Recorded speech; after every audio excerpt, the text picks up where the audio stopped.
Hello les chéris, j'espère que vous allez bien. Donc je vais prendre ces quelques petites minutes pour vous expliquer. Bon, c'est un peu des gamineries, hein, c'est sûr. Mais je vais prendre le temps de vous expliquer. Bon, j'ai mis une couronne de fleurs parce qu'il faut un peu dédramatiser, hein, il n'y a rien de grave.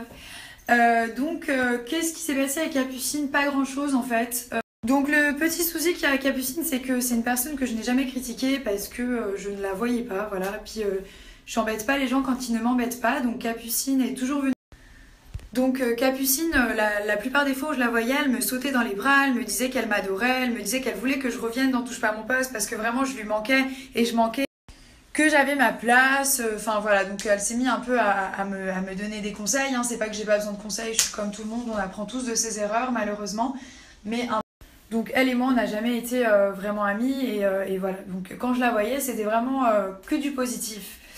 Et puis à chaque fois que je regardais ses passages télé, donc à chaque fois que je regardais ses apparitions télé, ça ne coïncidait pas avec ce qu'elle me disait en vrai. Donc devant moi, c'était le grand amour et quand je la voyais à la télé, c'était vraiment... Attendez, il n'y a pas trop... Donc voilà, et quand je regardais à la télé ce qu'elle disait, c'était l'inverse de ce qu'elle me disait à moi. Donc une fois, deux fois, trois fois, je laissais passer parce que voilà, j'ai 24 ans et puis j'avais envie un peu de laisser ça passer parce que voilà, j'ai vécu tellement de choses. Enfin, c'est pas ça qui va changer grand-chose à ma vie. Et donc, une fois, deux fois, trois fois, j'ai commencé à en avoir... Et à un moment donné, ben voilà, je suis un être humain, je suis comme tout le monde et à force de voir ça, du foutage de gueule en direct, je me suis sentie blessée. Voilà, j'ai eu mal au cœur, je me suis dit cette fille, à chaque fois que je la vois, elle fait la gentille, elle me passe un peu de la pommade, elle dit qu'elle m'adore. Moi, je l'adore pour de vrai parce que j'ai aucun mérite à lui passer la pommade. Et donc dernièrement, je suis tombée sur un article, encore une fois, Capucine, par rapport à moi, qui dit des choses. Donc je me suis dit que j'allais regarder l'extrait. Et quand j'ai vu l'extrait, ben, j'ai été vraiment déçue par... Donc voilà, j'étais très déçue, surtout que la veille, je l'avais croisée au spectacle de Jean-Luc Lemoyne, elle m'avait encore sauté dessus en me disant qu'elle m'adorait, comment j'allais, je te présente ma soeur, comment tu vas ma chérie, enfin, des trucs. Voilà, donc pour résumer, ça m'a déçue quand j'ai vu comment elle parlait de moi à la télé, en disant que j'étais maigre, que j'avais plus les épaules pour reprendre la télé, enfin, plein de méchanceté en fait. Et puis voilà, enfin je veux dire Capucine elle est ni productrice, on est tous là, on fait tout ce qu'on aime, on essaye tous d'être heureux, de bosser, de faire des choses sympas. Donc voilà, donc j'en ai vraiment eu marre et j'avais qu'une envie, c'était lui faire comprendre que j'étais pas dupe, que je savais qu'elle se foutait de ma gueule devant moi, qu'elle me léchait le cul et que par derrière elle m'assommait. Donc après, forcément c'est facile de pleurer sur un plateau télé. Moi avec tout ce que j'ai vécu, si je devais pleurer, il y aurait même plus d'eau dans mon corps tellement je serais sèche. Voilà, donc après, s'ils n'ont pas d'autres sujets de conversation avec son meilleur ami Mathieu et puis avec tous les gens haut placés qu'elle côtoie et qui l'encouragent, moi j'ai besoin de personne en fait. Donc voilà, enfin bref, désolée de vous avoir saoulé avec ça, mais c'est vrai que moi j'attaque personne, je suis dans mon petit coin et à chaque fois je tombe sur des émissions où on m'attaque et on me critique et franchement je commence juste à en avoir marre.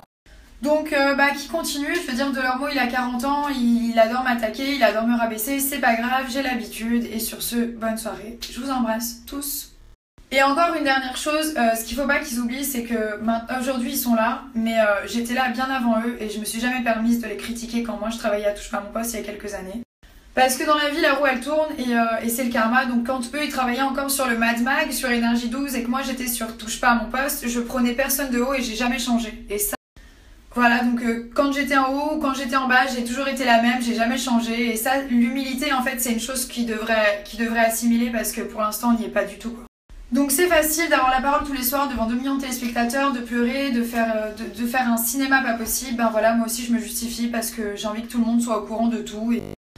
Et puis Mathieu, l'histoire qu'il y avait eu entre nous il y a 2 ans, c'était il y a 2 ans quoi. Je veux dire, entre temps t'as eu 40 ans, j'ai 24 ans, enfin faut évoluer quoi, faut grandir mec.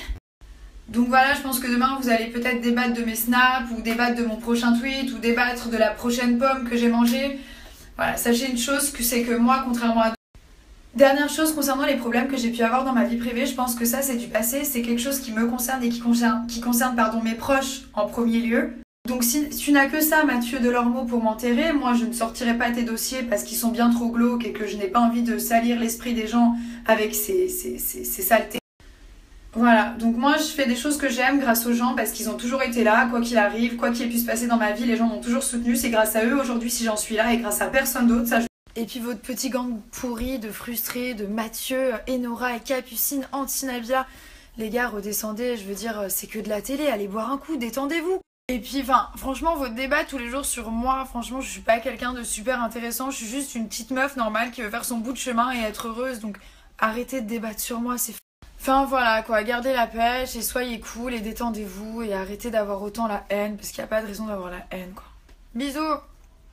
Et concernant mon tweet, le mot final, c'est que moi, au lieu de faire des faces et dire des choses derrière les gens, bah moi, je les dis en face. Peut-être que parfois, j'ai pas les bons mots, peut-être que parfois, je dis pas ce qu'il faut, mais au moins, je suis quelqu'un de cash.